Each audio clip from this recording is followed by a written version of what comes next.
Welcome to the Some Insights podcast. SOME stands for social media, of course. I'm Dante, an independent social media strategist and consultant. And I'm Matthias, founder of Digitips. In this podcast, we talk to the people who manage social media accounts for organizations and their executives. They all have interesting stories to tell. The idea is to learn how they're managing accounts, how executives engage on each platform, and hear their tips and tricks. We want to learn from the best cases of social media usage. Today, we're happy to have with us Lawrence Soenen from Belgium. Welcome to the show, Lawrence. Hi, Dante. Hi, Matthias. Thank you for the invitation. Lawrence, you have been the communication strategist at the Belgian Ministry of Foreign Affairs for the past 9 years, and you're currently coordinating the digital communications of the Belgian Presidency of the Council of the European Union. Lawrence, could you tell us a little bit about how you started your career and maybe a little bit about your engagement for Ukraine? 8-9 years ago, I started working here in Brussels at the Foreign Ministry. At that time, it was actually a surprise for me to start at the Belgian Foreign Ministry, because before starting to work at the Foreign Ministry, I studied at the College of Europe in Warsaw, in Poland. And actually, when I went there, it was my second master's degree. My goal was to work abroad, maybe to work for an NGO. And actually, I didn't want to work for a governmental institution. But then I saw the job vacancy at the Belgian Foreign Ministry. I applied. I did the first Skype job interview for the Foreign Ministry, because at that time I was still studying in Poland and I had exams at the time. And so then I started working at the Foreign Ministry. But so before I studied at the College of Europe in Warsaw, during my first master's, I studied German and Russian. So I already had an interest for everything Eastern Europe. And so at the College of Europe, I wrote my master's degree about the political situation in Ukraine, communication focused. During my time at the college, we had a study trip to Ukraine. So we went for 1 week to Ukraine to meet government officials. We met with NGOs and so on. But it was a very, I would say, political week. Some meetings with high-level people. But during my master thesis, when I wrote my master thesis, I realized that I didn't know what Ukraine was really about. I didn't meet with ordinary Ukrainians, with young Ukrainian people. So when submitting my master thesis, I decided to go to Ukraine for 2 months to do some volunteer work. I volunteered for the organization Go Global. So they organize English-speaking camps for young Ukrainians. It was really eye-opening experience, I would say, to meet these young Ukrainians. Ukraine already at war at that time, and actually a lot of people don't realize it at this moment, but already then in 2015, 2016, there was a war in eastern Ukraine. Belgium currently has the rotating presidency of the Council of the European Union, and you manage the @EU 2024 BE accounts on the different social media platforms. How's that going? Our most important channels remain, of course, X. By far the most important channel during the presidency. LinkedIn as well. I'm personally a big fan of LinkedIn. I think it's a very underestimated social media platform, but both for the presidency as the Belgian Foreign Ministry, it works extremely well. The engagement, the reach of our publications are very high, and it's very rewarding to communicate on LinkedIn. And of course, Instagram is also a really interesting channel to reach other audiences. We try to differentiate between these different platforms to be a little bit innovative, but at the same time, we also realize that as a presidency, we have a difficult task in that sense that you need to communicate towards many different audiences. And of course, your main audience is the EU bubble, experts in the EU bubble who are really interested in the negotiations, who are already informed about what is happening in the EU. But at the same time, you need to feed them with a lot of contact. And at the same time, you want to try to reach out to younger audiences, Belgian audiences, which is a challenge as presidency and also as Belgian Foreign Ministry. Belgium has also complicated communication landscape where, of course, we have our different national languages. We have to communicate not only in French and Dutch, but actually also in German. And then we also want to communicate in English for the international audience. So it has been, it's always interesting in Belgium to find the right communication strategy, to find the right target audience. And as presidency, we took the decision to only communicate in English. I think some people in Belgium have not really appreciated that. We have received the comments that we should also communicate in French, in Dutch, in German, but it was a conscious choice only to communicate in English. As you are approaching now the end of the presidency, how does success look like after these 6 months? Our main focus during the presidency has been to have a consistent reach.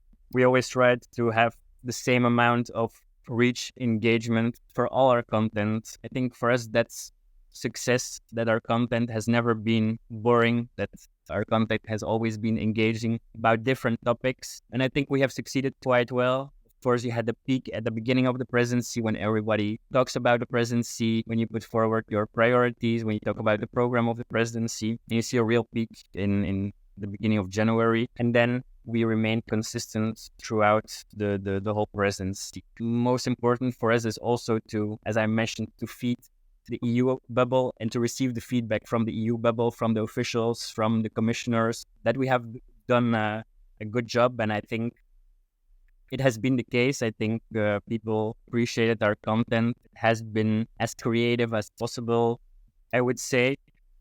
And now we're entering the last month of the presidency and we're starting to share our lessons learned with the other presidencies. So next week we are organizing also training sessions for the upcoming 5 presidencies. And that's also really interesting to share your experiences with your peers, to talk about what has worked, what has not worked. But I think overall, we also always remained realistic about the potential of our communication reach, that it was always limited. Always the goal to reach as much people as possible, but we need to stay realistic. For the past 15 years, each country holding the 6 months rotating presidency has set up as bespoke accounts on the different social media platforms, namely Twitter and X. And even the account of the last Belgian presidency, BE_presidency, is still, which was set up back in 2010, is still on X. Do you think it's time to have one consolidated EU presidency account, which would then be handed over to the next country? Because I think that would make it grow over time and reach a larger audience. It's an interesting question, and I have thought about that quite often. Shouldn't we have one presidency account that we hand over to the next presidency? And I think there are arguments pro and contra such an account. But I think presidency is also an opportunity to put forward a bit your ideas, your priorities. And for us, it also has been an opportunity to let the accounts of our permanent representation grow. Actually, we have switched the account of the permanent representation to the presidency account. And so at the end of June, the current presidency account will continue as account of our permanent representation. So we have doubled the number of followers, which is good for our permanent representation. We will in the future communicate more again about Belgium's priorities. So it's good for us that we will have now more followers on our different accounts. But I think overall, so the constant factor in all this are the accounts of the EU Council. They are doing a tremendous job. They have a very professional team. They communicate about so many different topics. They also assist the different presidencies. They have the know-how about how the EU works, how the Council of the European Union works. So I think that is the constant factor. And the presidency is always a moment as a country to shine, to do something different, to be a bit creative, to have a challenge. And I think a presidency account limits a bit the creative aspect. And yeah, there are definitely arguments pro and contra, but I think I would say that I prefer the current setup where you allow the different presidencies to set up their own accounts, to choose on which platforms they want to be active. The Spanish presidency has been active on certain platforms. The next Hungarian presidency will also be active on the platforms they prefer. So I think it's always also interesting for the EU bubble to see how these different countries decide on their communication strategy. You mentioned that posting creative content was one of your objectives during this 6 months. We noticed that you put an accent on some videos and interviews with some members and officials. Can you share a little bit more about that? To be very honest, a lot of the content that a presidency produces is often a bit boring. It's often about technical discussions in working groups, in trilogues, a very vague constellation about which only people who are in the EU bubble know how it works. And often we would see other presidencies tweeting out a photo, bad quality photo, in a meeting room at the council or at the parliament with bad lighting. And so we tried to do something different. Of course, we also had these kind of posts, but we also tried to make it a bit more attractive. So for example, when we had a photo with all the different negotiators, we made a visual. We had I would say it has become a little bit a meme, but we had our deal visual. So we had the deal when there was a deal in large letters with a nice background and the photo of the negotiators. But it helped us to create a visual identity. So people, when they were scrolling their timelines, immediately see, oh, the Belgian presidency has reached a consensus on a certain topic. And it gave us, it made the post visually a bit more attractive. And then indeed, on our different platforms, and especially on Instagram, we invested a lot in video content. So we have an excellent team with good editing and filming skills. And we had even our team in front of the camera explaining in an informal way what the topic was about. Our goal was always to explain in less than 1 minute what the Belgian presidency has achieved, what the EU was doing on a certain topic.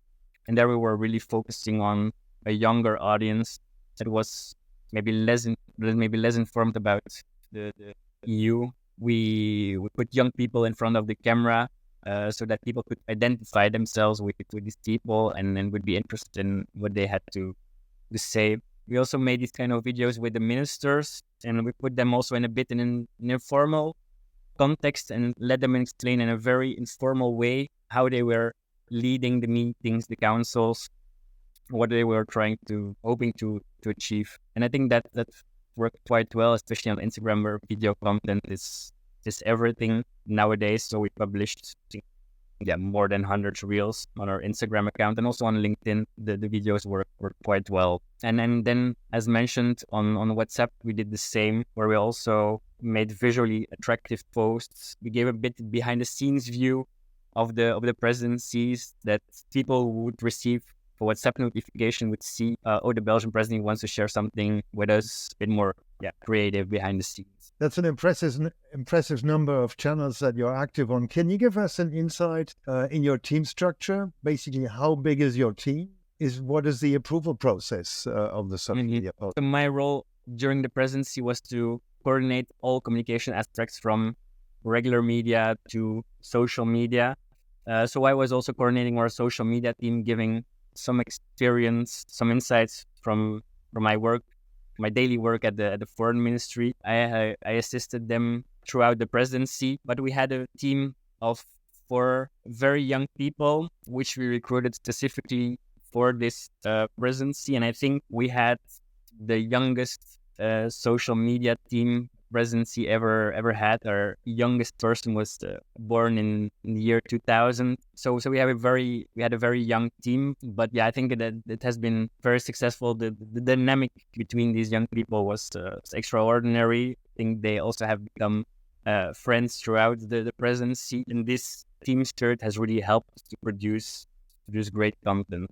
And in terms of validation, it's something we discussed in advance during the preparations of the presidency. And our goal especially for social media, was to keep it as simple as possible. And I think we succeeded quite well. And actually, it's the social media team that decided on the content, had brainstorm sessions about what to do, and then they validated the content with the different spokespersons. So we have one spokesperson here at the foreign ministry, and then two spokespersons at our permanent representation who validated the content that we published on social media. And often we would send a proposal via WhatsApp to the spokespersons, and then they responded okay for publication, and we would immediately publish it. And I think that's also important that our team had the autonomy to think about creative content, to propose new things. And this validation process only through WhatsApp, I think is also necessary as a presidency, because you need to communicate as quickly as possible when there is a decision in a co-repair meeting, in a trilogue. You need to communicate immediately as presidency. You can't wait for 2 hours to have the validation of your hierarchy. So something which we stressed that during the preparatory phase, that we need to keep it as simple as possible. And as I said, our team of 4 people, we did everything in-house. We didn't work with a communication agency. We made the visuals ourselves in Canva. Canva is, I think, a lifesaver as social media person who has to be flexible and has to do different things at the same time. So we didn't make it too difficult with Photoshop or other graphic design programs, Canva. We made some templates at the beginning of the presidency, and then we adapted them throughout the presidency. And also, the people in our team had a DJI Pocket, so the mini camera of DJI, where they would film everything with that. You can put it in your pocket. It's very small, and you can use it in different circumstances. It comes also with Bluetooth microphone, so for interviews, it's very useful. And then we edited also these videos in Adobe Rush, so the simple version of Adobe Premiere Pro. So again, kept it as simple as possible, and this allowed us to work very efficiently, quickly, to add subtitles, even on a mobile phone. And I think that was, part of the success of our team, that we kept it as simple as possible. I think on social media, you often don't need a big budget. You don't need super professional edited videos. And as I said, I'm a big fan of Canva. I would be I think a great Canva ambassador, and with the newest evolution of their software, I think it's amazing what they've done as a company. Our listeners want to know how our guests deal with crisis. What have you learned about crisis communication, and are there any practical tips that you can share with our listeners? Today, if you work at the foreign ministry, you're going from one crisis into another, and I think crisis communication in general has become crucial as foreign ministry. Most important thing in your communication strategy nowadays. And what we've learned over the past years is that it's important to let your audience know that you're following up on something, that immediately, proactively, you let our audience know that you're aware of the situation, that you know that a crisis is happening, and that you're trying to come up with solutions, even if you don't have them immediately. I think over the past years, and visual communication has also become so important. People come on social media, they want to have the latest information, but you need to be as clear as possible, and often text is not sufficient. You need to have good visuals explaining what is happening, what people can do, who they can contact. And then that's also something we have invested in at our foreign ministry, in clear communication, in visuals, that we have templates that we have ready, but that we adapt each time crisis hits us. And for me personally, one of my most interesting experiences at the foreign ministry was the COVID crisis, where also as foreign ministry, we were surprised by the impact of the COVID crisis. Thousands of Belgians who were blocked abroad, who could not travel back home. And at that time, in the foreign ministry, we had a call center. People would call us to ask what they could do, ask information about the flights that were still available information about repatriation flights. But our call center has also a limited capacity in that sense that you can only answer one call at a time. And of course, we had different people taking the calls, but it takes time to explain. There is no written information that is available for the people. So often they have had to call twice or 3 times to get new information. And at that time, we decided to set up what we called an online crisis center. And actually, due to the circumstances, we used our Facebook account. We set up a Facebook group as well, where Belgians could ask for information, and the chat function of social media helped us to really help these people. They could come back to us, and then we could give them new information. And I think nowadays, during crisis, social media has become super important, especially also for young people who try to avoid phone calls, young people who don't like to call, and they want to reach out to you on social media. So you need to have a chat function. You need to kind of respond to them. How's the interaction with other foreign ministries or even with the Brussels-based diplomatic missions? What is interesting in also this bubble of foreign ministries on social media is that you have a very engaged community. You have a lot of people at the foreign ministries who are really willing to do something creative, who reach out to you to work together on different topics for international days. And then also UN agencies and so on. It's a great, I think, environment to work in and to come up with creative communications. So over the past years, we had several collabs with foreign ministries, and also during our presidency, it's something we have done. For example, we also made some soft content during the presidency for the national days. So for example, last weekend, yesterday, we had the Italian National Day. So we had a collab with the Italian permanent representations, where we made a video with their diplomats, and then we did a collab on social media. And I think that's the way forward as well on social media. It remains social media, and collaboration on social media is also a way to do diplomacy. It's an easy way to work together on something, on a communication project, and of course the impact is limited, but working together on communication can also help people work together on other topics. Social media has become part of diplomacy, and that's very clear, I think. And finally, a battery of standard questions we ask all our guests.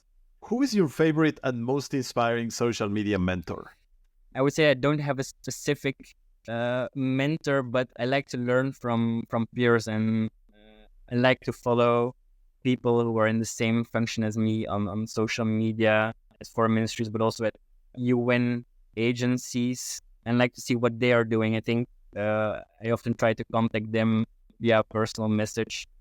If they are in Brussels, to meet up. If I am in New York or Geneva, to meet up and listen to their experience, because I think we're all a bit struggling, asking ourselves the same questions. And that's what I like to meet up and to listen what they have to say. Which are your 3 favorite social media accounts to follow?